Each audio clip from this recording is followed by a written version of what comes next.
성도 여러분 안녕하세요. 네, 복된 안식일 예배당을 찾으신 우리 모든 성도님들 발걸음 하나님께서 꼭 복 주시기를 바라며 또 은혜와 평강 베푸시기를 간절히 소망합니다.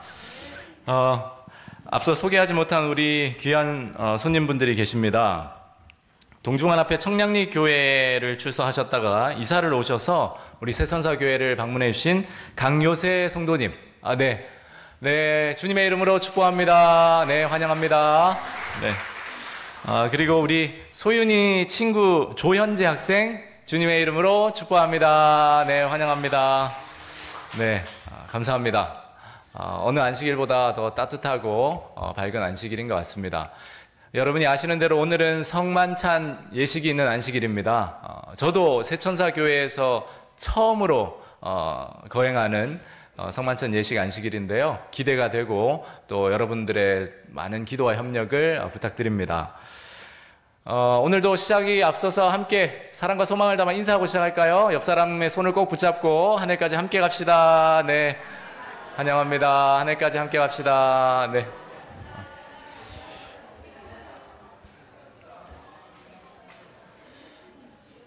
네, 감사합니다. 하늘까지 꼭 함께 갑시다.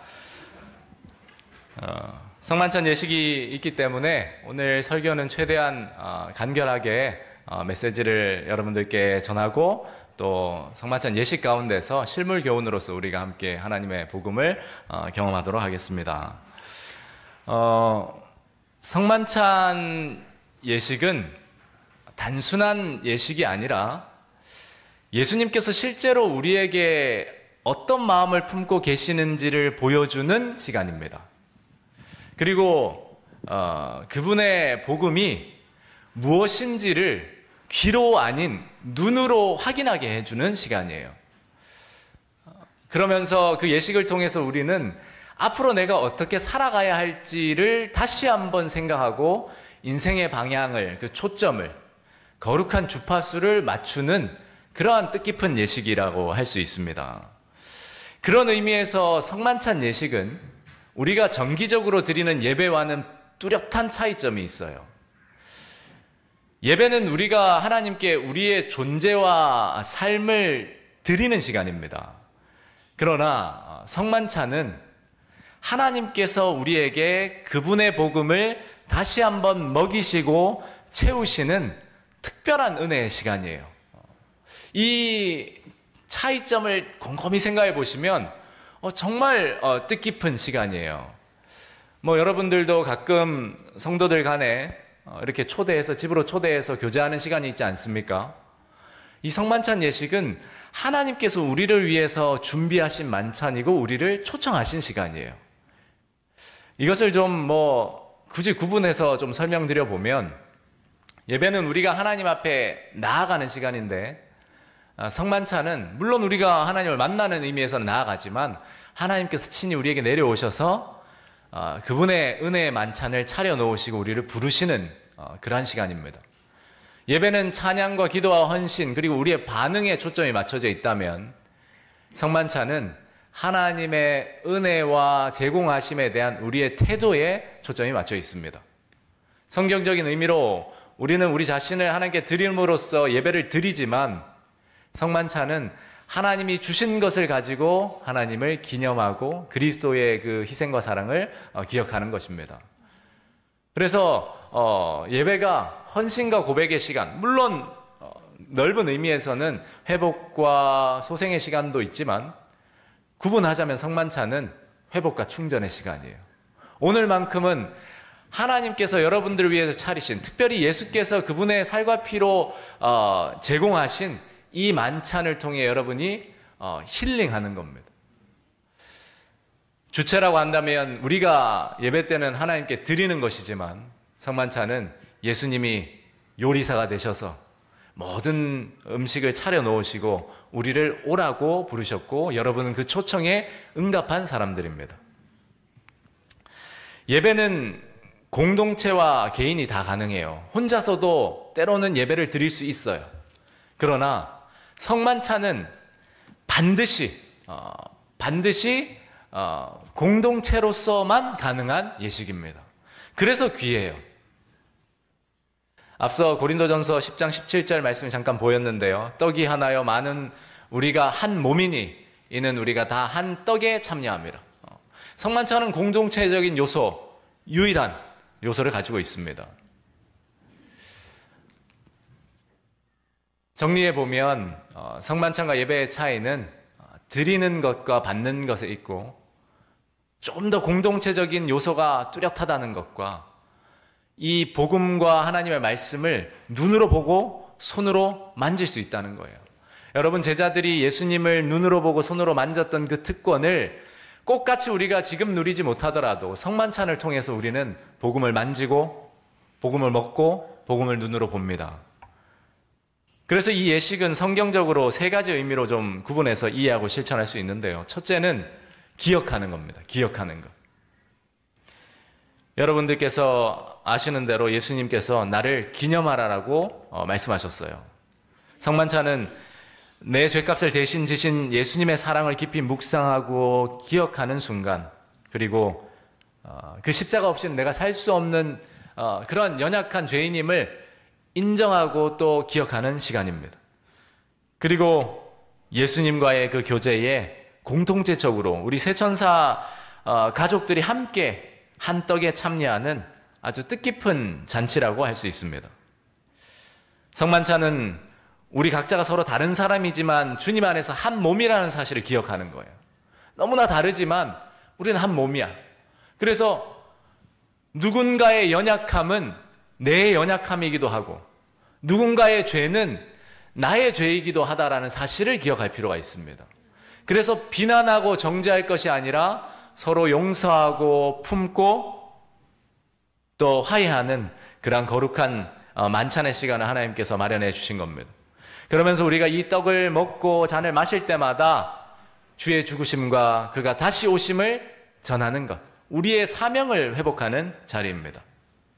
저는 이 성만찬 예식을 통해서 저와 여러분들이 그 어떤 시간들보다 하나님의 사랑과 은혜를 많이 경험하는 시간이 되면 좋겠고, 그저 나 한 사람이 하나님 예수님의 의를 받아들이는 그런 시간이 아니라 우리 전체를 바라볼 수 있는 눈을 가지게 되면 좋겠습니다.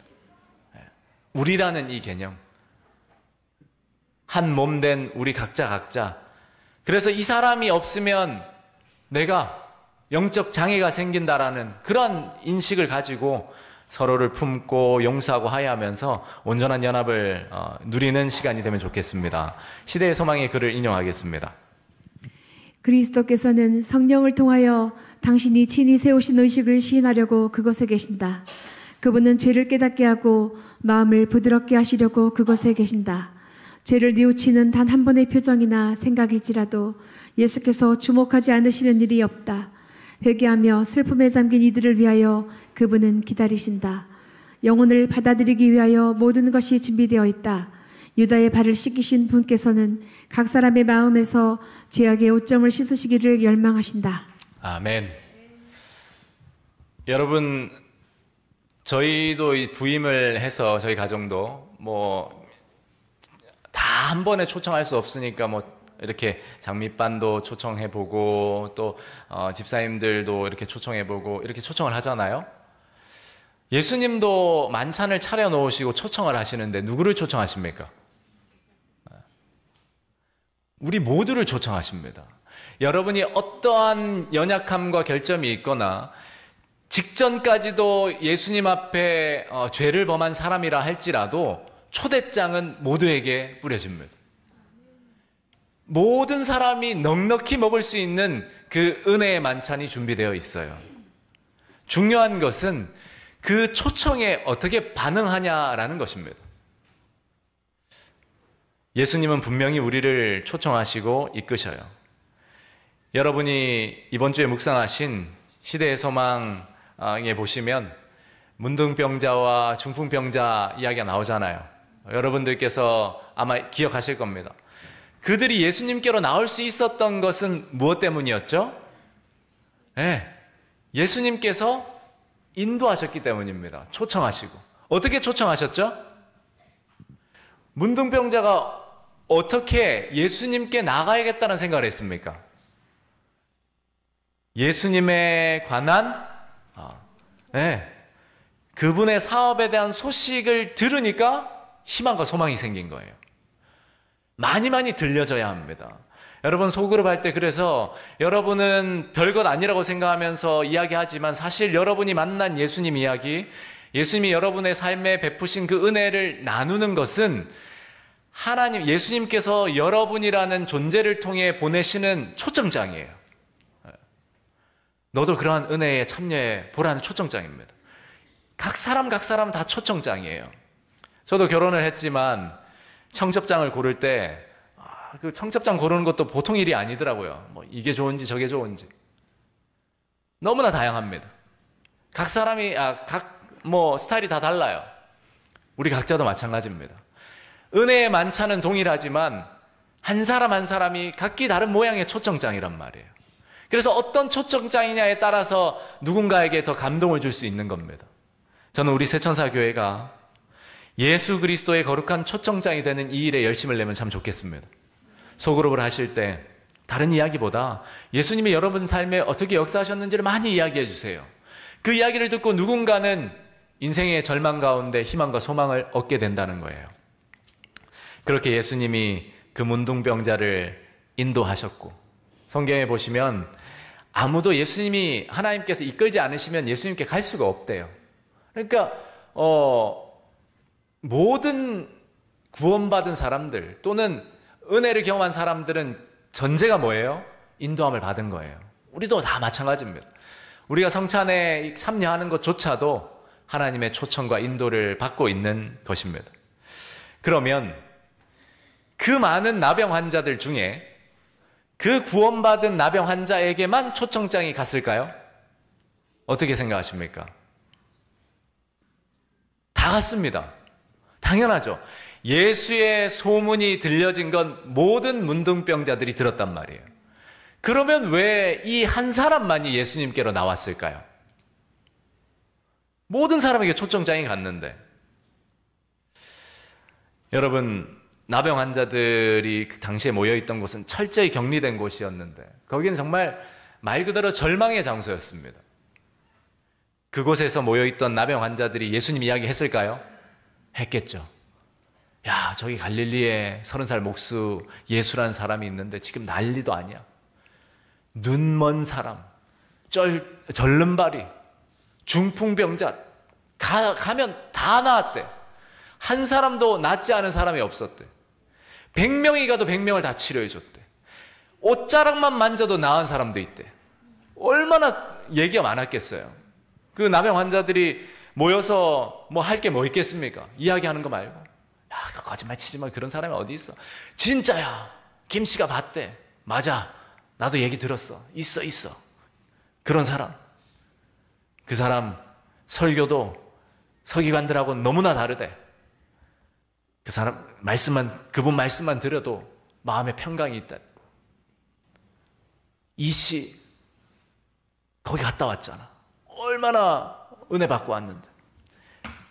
그들이 모여서 그렇게 예수님의 이야기를 할 때 다 똑같이 들었는데 그 한 문둥병자는 예수님이 나의 병도 치료해 주실 수 있지 않을까를 생각한 거예요. 다른 누군가는 야, 뭐 우리 이렇게 살다 죽는 거지 이제 와가지고 무슨 야, 그래도 나병이라는 게 얼마나 야, 우리 같은 사람을 구원해 줄 거면 벌써 구원해 받았지? 별의별 말이 다 있었을 거예요.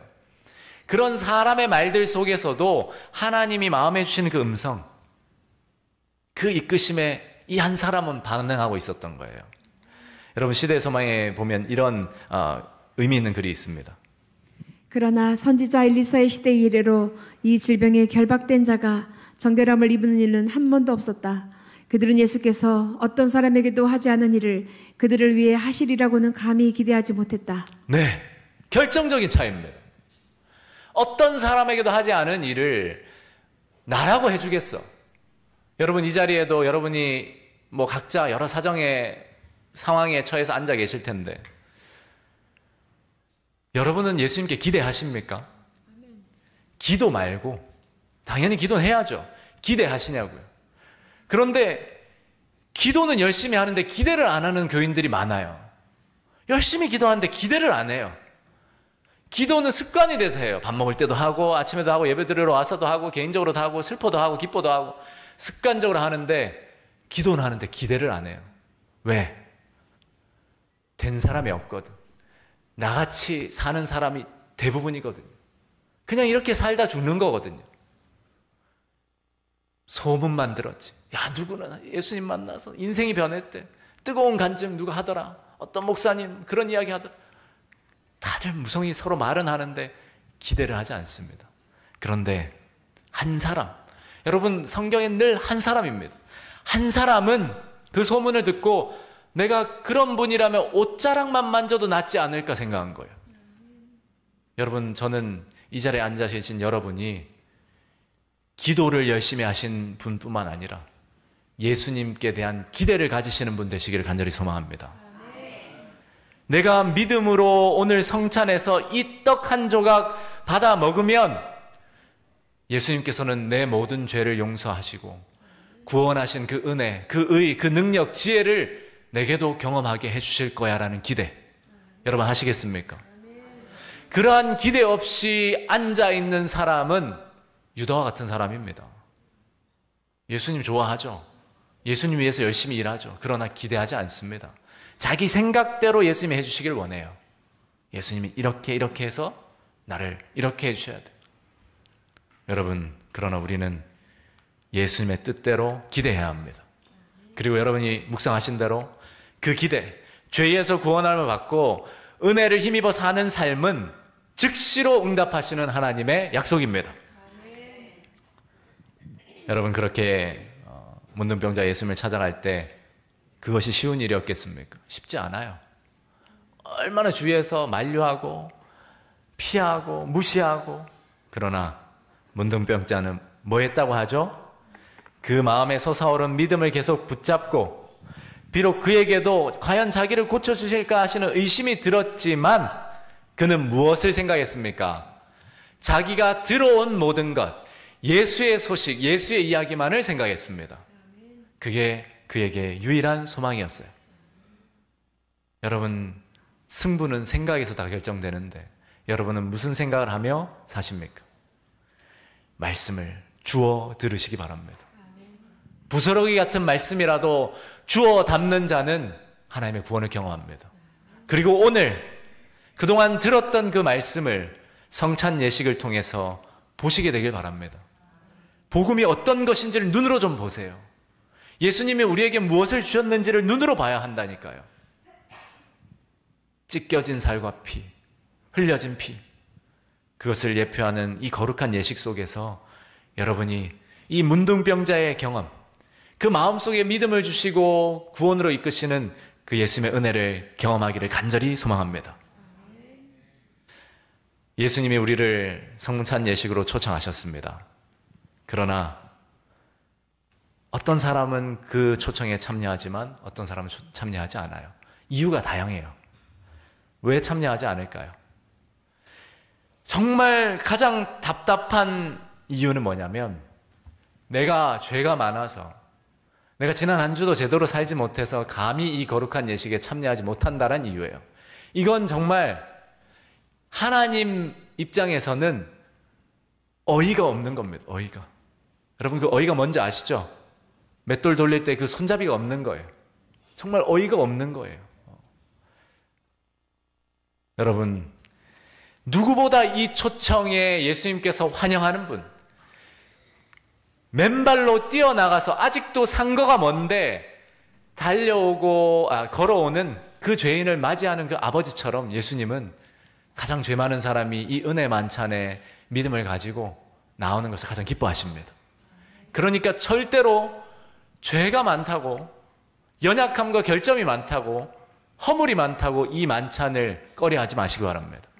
오히려 내 죄가 없다 생각하는 사람들, 사실 뭔가 잘못된 거예요. 이제는 우리가 성찬에 참여하게 될 겁니다. 여러분이 묵상하신 대로 문둥병과 중풍병보다 완고함과 불신만큼 더 두려운 죄는 없어요. 여러분께서 마음을 열고 예수님의 초청에 응답하시고, 또 이 시간은 하나님께만 집중되는 시간이 아니라 이 만찬의 자리를 열어주시고 우리 성도, 새천사 가족들끼리 연합할 수 있도록 자리를 마련해 주신 거예요. 그러니까 혹시 여러분 각자의 마음에 서로 간에 서운함이 있거나 상처가 있는 사람, 상처를 준 사람이 있다면 세종 예식 때 조용히 먼저 하나님께 기도하고 손을 잡고 함께 발을 씻자고 이야기하십시오. 이 시간만큼 귀한 시간이 없습니다. 서로 연합하고 회복하는 이 시간, 예수님께서 우리를 초청하십니다. 저는 세종 예식을 정말 하기 싫어하는 사람이에요. 왜 그런가? 저는 발이 정말 못생겼거든요. 너무너무 못생겼어요. 무지외반도 좀 있고 정말 못생겼어요. 그래서 늘 발을 꺼내는 게 너무 싫었어요. 왜냐하면 이 사람에게 내 부끄러운 이 몸을 보인다는 자체가 너무너무 싫었거든요. 여러분, 인간적으로는 그럴 수 있어요. 그러나 예수님께는 그러면 안 됩니다. 우리가 서로의 발을 씻겨줄 때에는 내가 예수님이 되고 그가 예수님이 되는 거예요. 그 못난 발이라 할지라도 예수님의 발이고 예수님의 손인 겁니다. 여러분을 이 거룩한 예식, 세종 예식과 성찬 예식으로 초청합니다. 우리 함께 믿음으로 나아가기를 간절히 소망합니다. 이제 성도들 간에 함께 세종 예식을 하실 텐데요. 한 분도 외롭게 계신 분이 없도록 잘 챙겨주시고, 세종 예식이 거행될 때마다 그리스도께서는 당신의 성령을 통하여 그 자리에 임재하시